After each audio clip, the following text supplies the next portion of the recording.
رب اشرح لي صدري ويسر لي امري واحلل عقدة من لساني يفقهوا قولي. مجھے یہاں پہ بڑی خوشی ہوئی ہے اس گلشن میں قاری صاحب کو. میں باقاعدہ فیس بک وغیرہ پہ اس کے بیانات سنتا رہتا ہوں اور یہاں پہ جو بھی تقریب ہوتی ہے فیس بک کے ذریعے میں اس میں شرکت کرتا رہتا ہوں. اور ایک دو پروگراموں میں پہلے بھی یہاں پہ حاضری ہوئی ہے تو میں اس کے لیے دعا گو ہوں اور اس مدرسے کے لیے دعا گو ہوں کہ اللہ تعالیٰ مزید اس کو ترقی عطا فرمائے.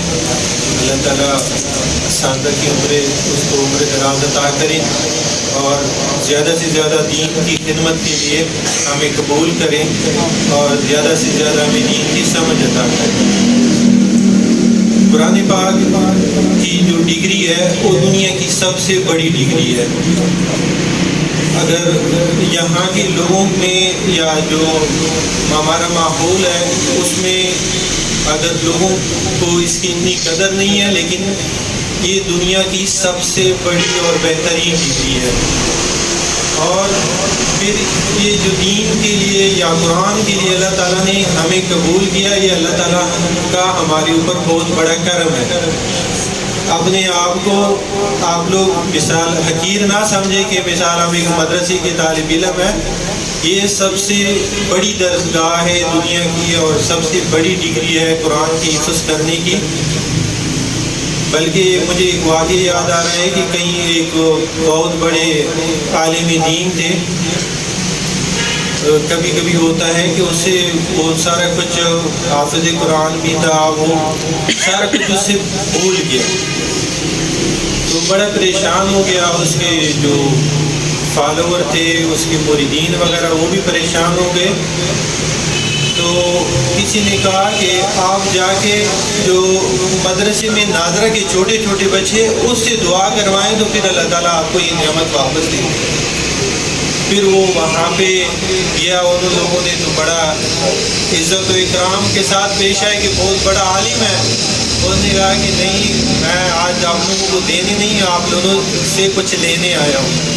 تو پھر ان لوگوں بچوں سے جب دعا کرائی اپنے لیے تو اللہ تعالیٰ نے وہ نعمت اس کو واپس کر دی اور وہ سارا کچھ جو بھول چکا تھا وہ اس کو واپس دیا. اور حدیث پاک میں بھی ہے کہ تم میں سے سب سے بہترین وہ ہے جو قرآن سیکھے اور سکھائے. پھر دین کے علم کے لیے جو آدمی گھر بار چھوڑتا ہے گھر کی آسائشیں وغیرہ چھوڑتا ہے تو اللہ کے یہاں اس کے فرشتے اس کے لیے اپنے پر بچھاتے ہیں. باقی جو مخلوقات ہیں مچھلیاں وغیرہ سمندروں میں اس کے لیے دعائیں کرتے ہیں.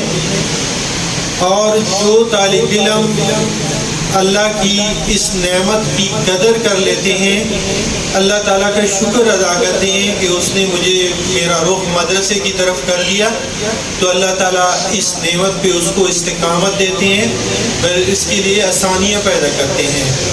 اور جو پھر اس نعمت کی قدر نہیں کرتے پھر اللہ تعالیٰ نے جو اس کا رخ دین کی طرف کیا مدرسے سے اللہ تعالیٰ وہ نعمت دوبارہ چھین لیتے ہیں. تو یہ اللہ تعالیٰ کا بہت بڑا کرم ہے کہ اللہ تعالیٰ نے اپنی دین کے لیے اپنے کلام کے لیے آپ لوگوں کو چن لیا ہے. دنیا میں اربوں لوگ ہیں. مولانا صاحب کی بات صحیح ہے کہ میرے اپنے اس میں ہے نظر میں ہے کہ بڑے بڑے ڈاکٹر ہیں دنیا کی بڑی بڑی ڈگری ہیں لیکن قرآن حفظ کرنا تو دور کی بات ہے ناظرے سے بھی نہیں پڑھا. ادھر ہی آپ کے مدرسے کے قریب ہی جوہر ٹاؤن میں ایک فیملی ہے باپ بھی ڈاکٹر ہے ماں بھی ڈاکٹر ہے اور اس کی بیٹی بھی ڈاکٹر ہے. اور جو بیٹی ڈاکٹر ہے میرے خیال میں 24-25 سال اس کی عمر ہے اور ابھی تک قرآن ناظرہ سے نہیں پڑھا. تو یہ اللہ کی بہت بڑی نعمت ہے اور ہے کہ ہم نے ناظرہ تو پڑھا ہے بلکہ اللہ تعالیٰ نے ہمارے سینوں کو اس کلام کے لیے یعنی حفظ کے لیے محفوظ کرنے کے لیے ہمارا انتخاب کیا ہے.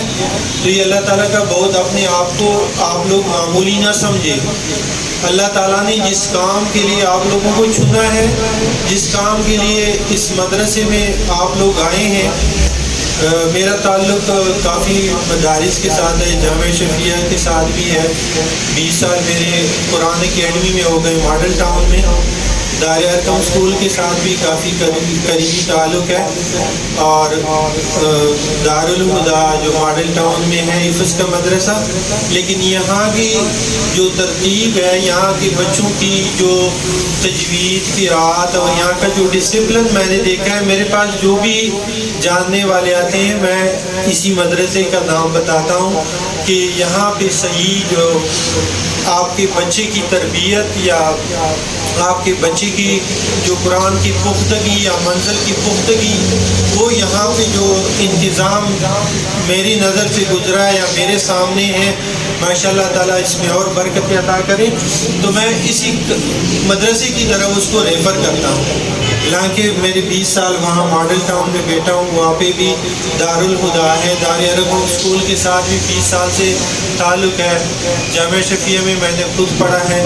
لیکن یہ ہے کہ یہاں پہ جو خوبصورت ماحول ہے اور جس طریقے سے منزل پہ توجہ دی جاتی ہے یا تجوید و قرات پہ توجہ دی جاتی ہے، اللہ تعالیٰ اس گلشن کو اور آباد کرے، اور اللہ تعالیٰ اس کی محتمیم صاحب اور باقی اساتذہ کی عمروں میں برکت عطا کریں، اس کی جان و مال میں برکت عطا کریں. اور جو بھی یہاں پہ طالب علم ہے، اللہ تعالیٰ اس کو بھی استقامت کے ساتھ محنت کو جاری رکھیں، اور جو حافظ قرآن بن گئے ہیں اللہ تعالیٰ اس کو استقامت دیں. اور یہ ہے کہ یہاں پہ کام ختم نہیں ہوا، اصل چیز ہے اس کو برقرار رکھنا.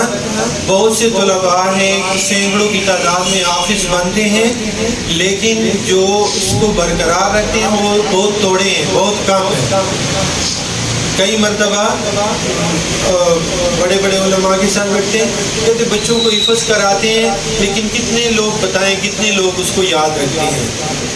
تو یہ ہے کہ اللہ تعالیٰ نے ایک نعمت دی ہے تو اس کی قدر کریں اور اس کو ٹائم دیں، اس کی ریویژن کریں، دہرائی کریں. اور ہر سال مثال مسلح سنائیں، تراویح میں سنائیں. تو پھر یہ ہے کہ جو ہے نا دینی علم یا یہ جو قرآن ہے ایک باندھے ہوئی اونٹ کی طرح ہے کہ رسی کے ساتھ بندھا ہوتا ہے تو اپنی جگہ پہ قائم رہتا ہے، اس کو تھوڑا سا ڈھیلا چھوڑ دیتے ہیں تو بھاگ جاتا ہے. تو اس طرح جو قرآن ہے یا دینی علم ہے، اس کو اگر ہم اس کے ساتھ تعلق کو برقرار رکھیں گے تو یہ انشاءاللہ یہ نعمت ہمارے پاس رہے گی. ورنہ پھر جس طرح اونٹ کی رسی کھول دیتے ہیں بھاگ جاتے ہیں، تو اس طرح ہمارے دلوں سے یہ نکل جائے گا. تو والدین کی بھی ذمہ داری ہے کہ جس طرح اس نے محنت کی ہے اس کے ساتھ دن رات محنت کر کے بچوں کو حافظ بنایا ہے، تو اس کو بھی چاہیے کہ گھروں میں اس کے لیے ماحول مہیا کریں اور اس پہ تھوڑی سی سختی کریں. قرآن کے ساتھ جو تعلق ہے وہ برقرار رہے اور کم از کم ایک سپارہ روزانہ اس کو اپنے جو ہے نا ریویژن میں رکھیں. تو باقی یہاں پہ جتنے بھی مہمان ہیں میں سب کا شکریہ ادا کرتا ہوں. ضیاء بھائی اور بچوں کو میں اس کا خادم ہوں تو اس کو بھی مبارکباد دیتا ہوں، اور اساتذہ کا شکریہ ادا کرتا ہوں کہ اس نے اس کے ساتھ بڑی محنت کی ہے. اللہ تعالیٰ اس کی عمر میں برکت عطا کرے. محتمیم صاحب نے بڑا اچھا انتظام رکھے، اللہ تعالیٰ مزید اس کے لیے آسانی پیدا کرے کہ زیادہ سے بہترین انتظامات ہوں، اور اللہ تعالیٰ اس کے لیے بھی آسانی کرے اور یہاں کی اس گلشن کو آباد رکھیں اور مزید ترقیاں عطا کرے، مزید بہتری کی طرف اللہ تعالیٰ اس کو لے کے جائیں. جزاکم اللہ خیر، بہت بہت شکریہ.